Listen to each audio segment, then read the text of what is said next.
Ini adalah sebuah kisah sedih yang sayangnya sering terulang setiap tahun dan biasanya tidak menimpa jemaah haji reguler atau haji khusus yang resmi, melainkan mereka yang berangkat melalui jalur tidak resmi.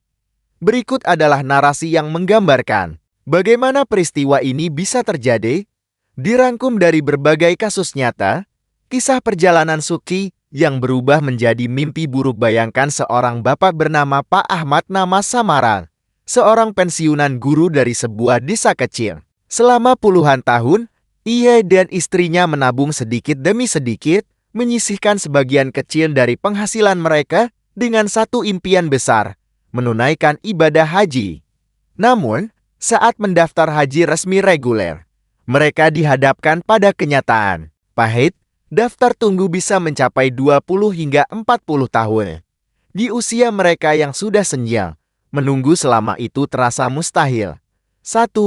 Awal mula tergoda janji manis. Suatu hari, seorang kenalan memperkenalkan mereka pada sebuah biro perjalanan khusus. Biro ini menawarkan paket haji furoda atau haji undangan, dengan janji bisa berangkat tahun ini juga tanpa antre. Biayanya mahal, mencapai ratusan juta rupiah, namun jauh lebih murah dibandingkan paket haji furoda resmi dari travel terpercaya. Agen travel tersebut sangat meyakinkan. Ia menunjukkan foto-foto jemaah tahun sebelumnya yang tampak bahagia, menunjukkan fasilitas hotel bintang 5 yang katanya akan mereka tempati, dan menjamin semuanya aman dan legal. Karena putus asa dengan antrean panjang dan didorong oleh kerinduan mendalam ke Baitullah, Pak Ahmad dan istrinya menjual sebidang tanah warisan dan menyerahkan seluruh uangnya kepada agen tersebut. 2. Kejanggalan mulai terasa. Beberapa minggu sebelum keberangkatan, kejanggalan mulai muncul. Visa yang dijanjikan tak kunjung keluar. Agen selalu berkata, "Sabar, Pak, ini visa khusus, prosesnya beda." Akhirnya, visa keluar, tetapi ternyata bukan visa haji, melainkan visa ziarah turis atau visa umal pekerja. Agen itu kembali meyakinkan, "Tidak apa-apa, Pak. Ini hanya trik untuk masuk. Nanti di dalam semua sudah diurus." Banyak yang pakai cara ini dan aman. Dengan hati yang was-was, namun tak punya pilihan lain, Pak Ahmad dan rombongannya yang terdiri dari belasan orang lain pun berangkat. 3. Tiba di Tanah Suci. Realita yang menampar setibanya di Jeddah atau Madinah, rombongan dijemput.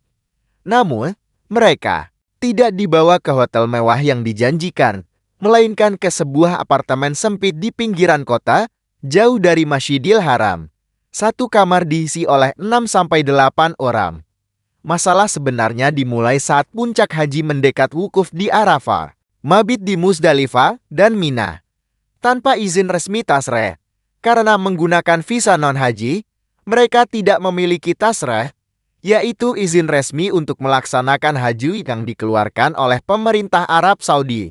Tanpa tasreh, mereka dianggap jemaah ilegal. Transportasi tidak ada.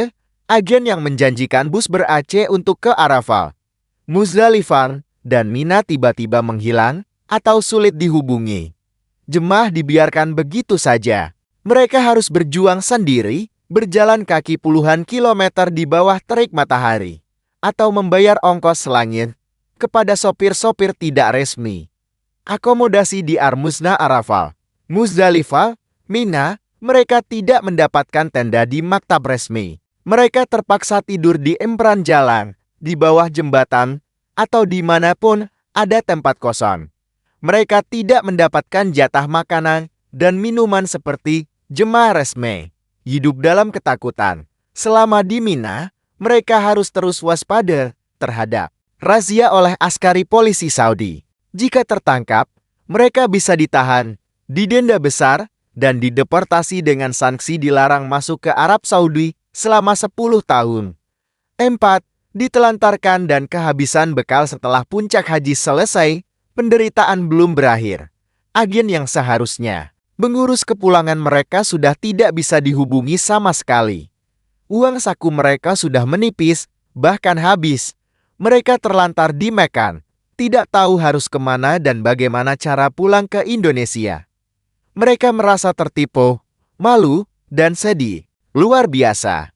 Niat suci untuk beribadah dengan khusyuk berubah menjadi perjuangan untuk bertahan hidup. 5. Pertolongan datang dalam kondisi putus asa inilah. Biasanya ada beberapa skenario ditemukan petugas haji Indonesia PPIH. Beberapa jemaah yang beruntung ditemukan oleh petugas haji resmi Indonesia yang sedang berpatroli. Mereka kemudian dibawa ke kantor Dakar Daerah Kerja Mekah atau ke Konsulat Jenderal KJRA di Jeddah. Melapor ke KJRA, jemaah yang lebih proaktif akan berusaha mencari cara untuk mencapai KJRA Jeddah untuk meminta pertolongan. Disinilah peran pemerintah Indonesia menjadi krusial. KJRA dan tim PPIH akan menampung mereka, memberikan makanan, tempat tinggal sementara, dan yang terpenting, membantu mengurus dokumen perjalanan agar mereka bisa dipulangkan ke Indonesia. Mengapa ini terus terjadi? Antrean haji yang sangat panjang.